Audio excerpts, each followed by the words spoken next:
ไม่เลือกเลยจ้ะโคตรเลือกเลยอ๋อโถ่โอ้ย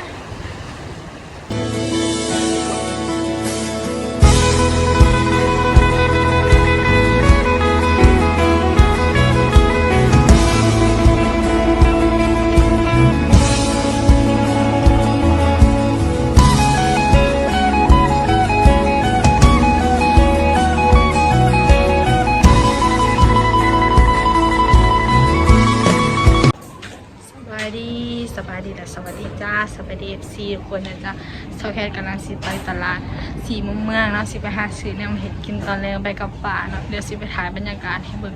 มื้อนี้ก็คือแบบฝนตกหนักหากับไข่เนาะน้ำจนท่วมเนาะเที่ยวตลาดเนาะไปเบิ่งกัน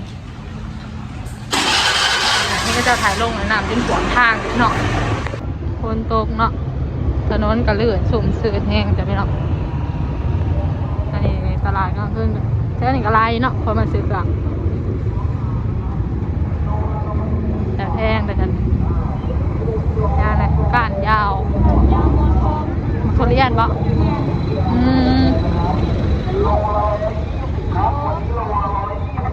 หน่อซาวเป็นหน่วยเขาคล้ายเป็นโลอยากได้เนาะเงย1 โมง 2 โลป่ะเนาะหันแรกมาเลยแม่นไปตลาดเขาไปทำก็เอาน่ะ3 บัวนะ800 บาทแพ็คมันก็บ่ได้เกินดอกตายมันก็บ่ได้แซ่บเกินดอก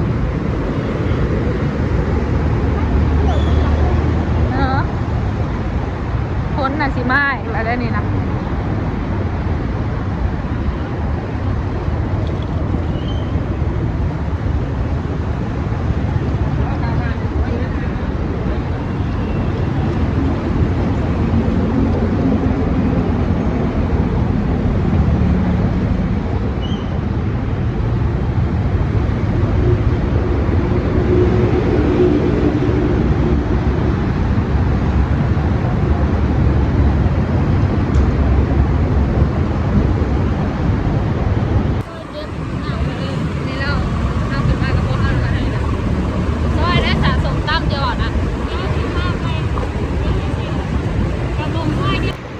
ฝนตกแห้งอะไรนะพี่น้องตก2 มื้อเลยเนาะนี่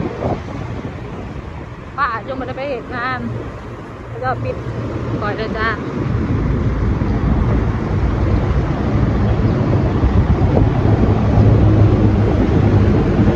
ไปทางแรกก็เสียรังสิตไหนได้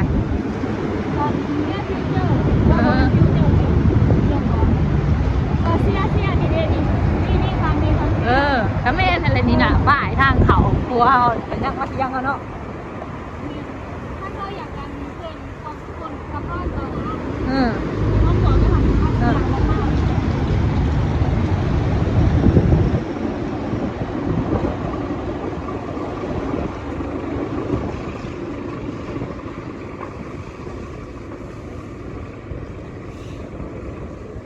ถ้าเราซื้อแนวกินจะพี่น้องซื้อแนวมาเห็ดกินตอนแรกเนาะอยู่หอฝนตกถ้ากะซาเศร้าคือสิโตกอีกแล้วเนาะ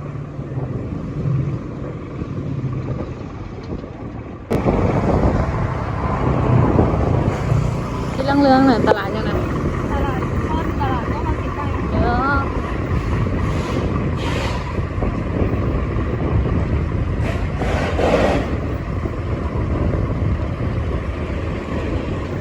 ถนนกระลื่นจ้ะพี่น้อง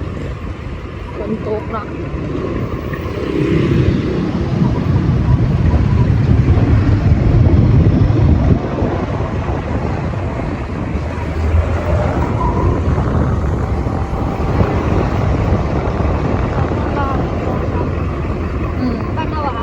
บอกหนาวแบบนี้นี่คนเขาตายก่อนเรียนหนาวไปตายก่อนเนี่ย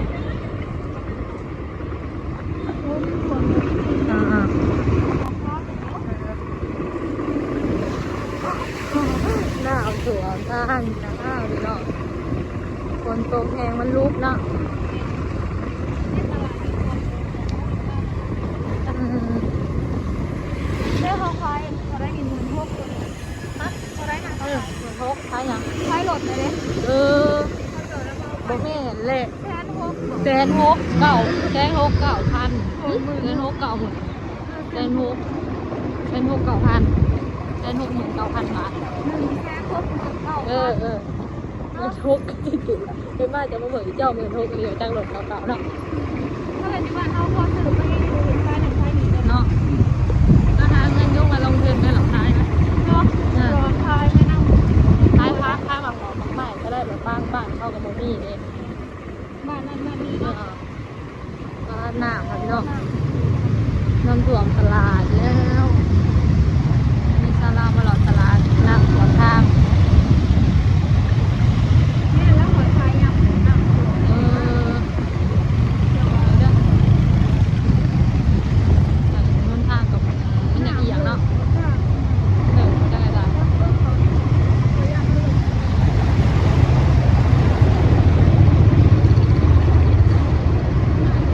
เข้ามาน้องขี่ไปไหนน้องพายา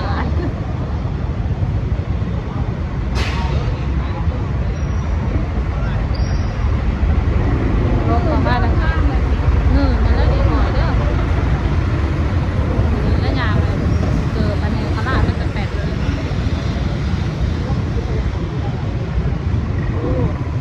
ตลาดนี่เพียงเนาะตลาดผักชีผักติ๊ก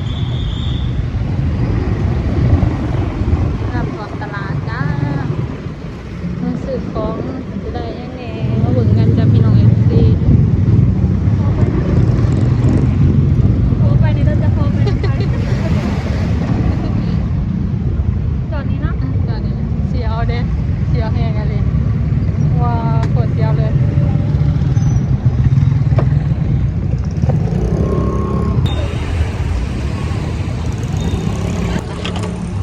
ชื่อ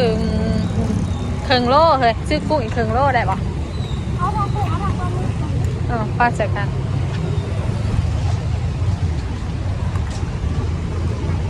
ขออย่างเด้อ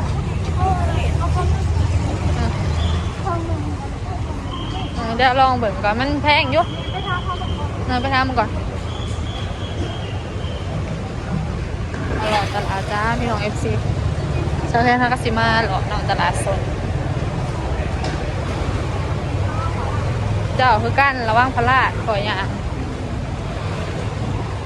เกิดเพลงกับพี่ห้อยนะคะ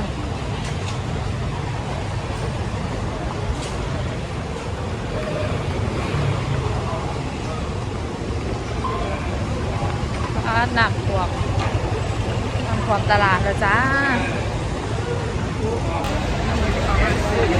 อาหารกับตลาด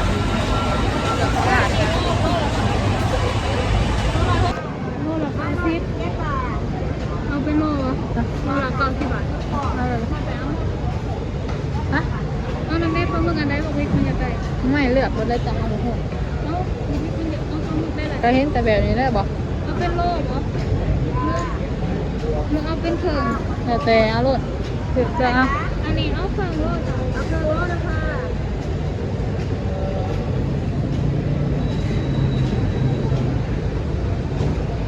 ซื้อพวกอาหารสดจะไปลองแล้วเงินโบราณเขาก็ได้ซื้อของโลเนาะปลาหมึกอุ้ยอยากกินกุ้งมีแต่ตัวใหญ่ๆด้วยฮะ เอาได้จ้ะ58 บาท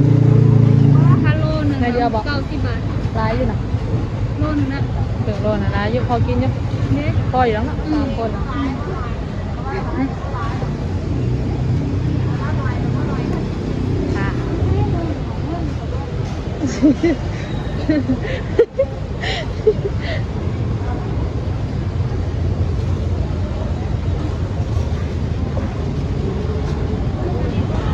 เรื่องเอาโลซื้อโลซื้อยังซื้อโล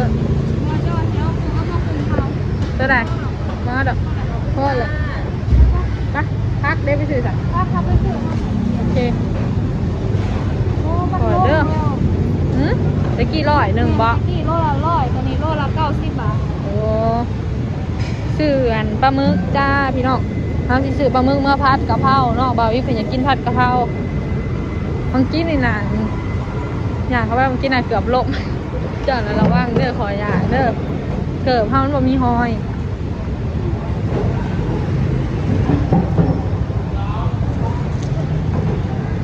ถือรถเนี้ยคอยจ่ายขันจุกถอยเด้อเสียวนะพี่น้องยันหลุมมันหมอนแห้งมันลื่นถนนลื่นอย่างนี่คอยย่องไปเดี๋ยวลมลงนี่หลุกยากเลยนี่ถ้าลมนี่จ้ะเพราะว่ามันหมอนป้าพาหลอดตลาด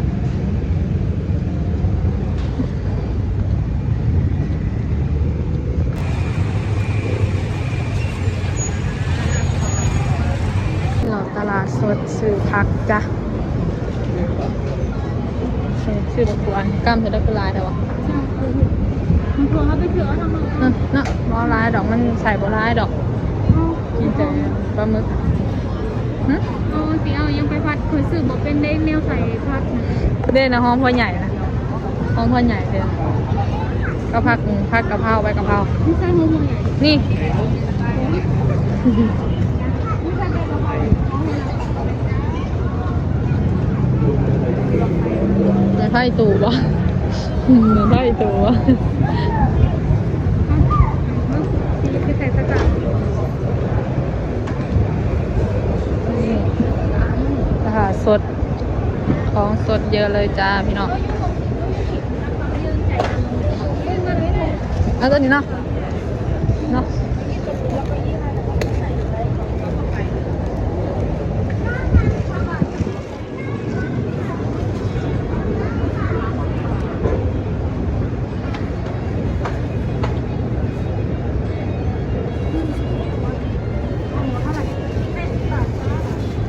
พามาจ่ายตลาดจ้า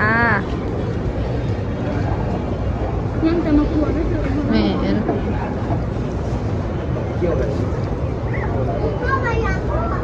ยอดอ่างยอดในยอด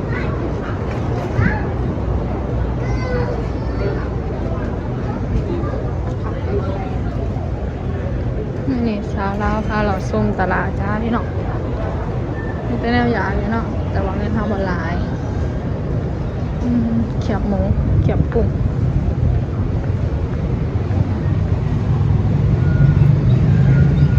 เสียวอย่างค่อนข้างลื่นกับคอแห้งเนาะ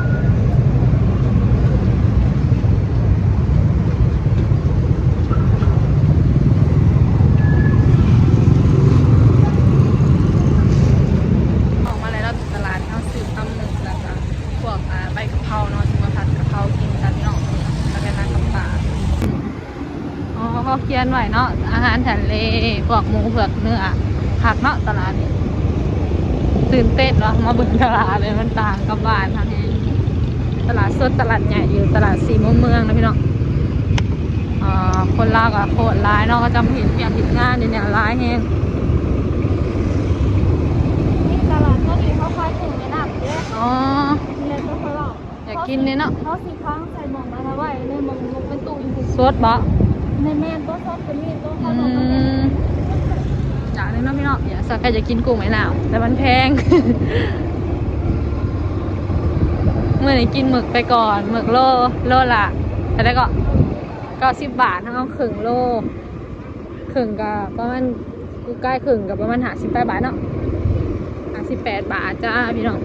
อยู่บ้านเขาโอ้ยเขาได้เนาะ แม่อยู่บ้านท่าหน่อยน้อยเดียวหนึ่งได้ มี90 บาทนะเขาได้ดอกโลเขาเป็น100 กว่าบาท 130 บาทเขาโอ้โหหนักเหลือว่าจ้านี่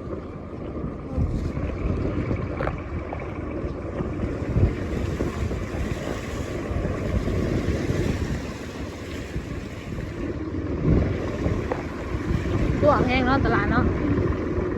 ตลาดสี่มุมเมืองถ้าก็สิได้มาหลอกได้ในพี่น้องก็จะมามื่อนี้ป้าเอิ้นว่างเนาะพาเจ้าแค่มาหลอกสื่อเสียวก็บ่แห้งเวลาขี่รถเนี่ยเจ้าเสียวคนมันนอกเลยก็เลยเสียวนี่นอกเลยโคตรเลิกเลยอ๋อโถโอ้ยเพราะว่าเลิกแห้งทำมันใส่เนื้อเขาดิอย่าจอดเด้ออย่าจอดเด้อคือนะเอี่ยวมันไปขายทางละว่างจะลดมากจอดในหน้าเขาเลย น้ำข้นเหลือกเลยจ้าพี่น้อง FC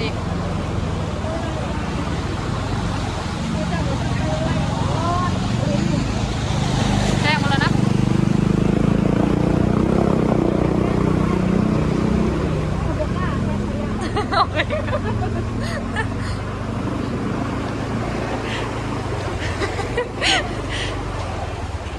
เดี๋ยวมันเขาใช้ผ่านแล้วมันใช้บ่ได้ อันนี้แหละโหลดอันนี้เศร้าเนาะมันก็คือโหลดนั่นน่ะพอ มันน้ำโคเบอร์ตอนนี้เกิดมันถอยไปทุกเดียวมันเหลือกแห้งเนาะนั่นนี่เนาะข้าแม่มันถ่วมห่อแช่ผีป้าตัวนั้นก็สิแยกบ่ได้เลยข้านี่คือสาแต่ว่า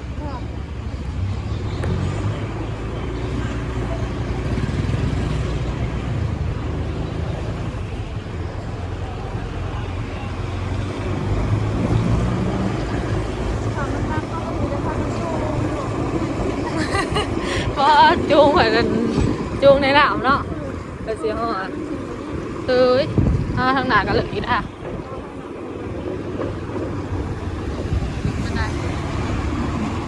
มาพี่น้องกับวังกี้เนี่ยกับเม็ดป้ายบ่ได้เขากันใจ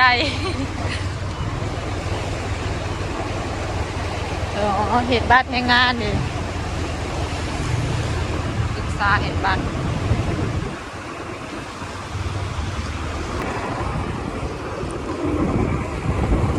เดี๋ยวเมื่อเราจะซื้อนั่นนี่แหละเพราะว่ามันขี่ได้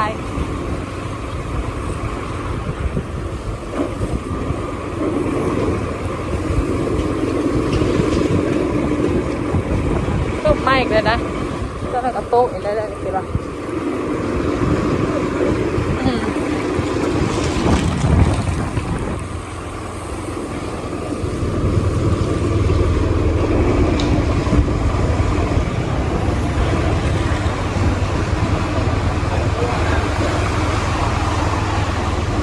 เราจะพี่น้องเขามาซอย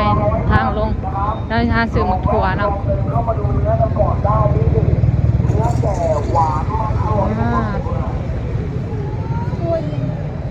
อย่างนี้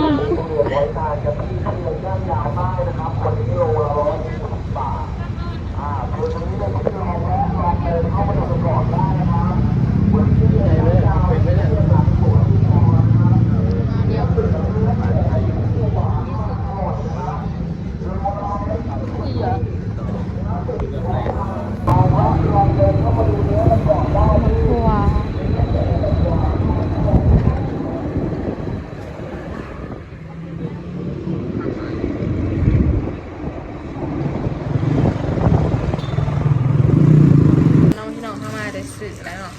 ซื้อกับเขาจะมาซื้อมาเห็ดเนาะมอนของเราจะพี่น้องคลิปมันเป็นหลอดตลาดถ้าพี่น้องซีไปหลอดแล้วก็ไปซื้อแนวกินเห็ดตอนแรงชิเดโจเพียงเสริมนี่เดี๋ยวไปต่อคลิปใหม่แล้วพี่น้องต่อคลิปเห็ดแนวกินตอนแรงจ้าเราจะมาเบิ่งกันบ๊ายบาย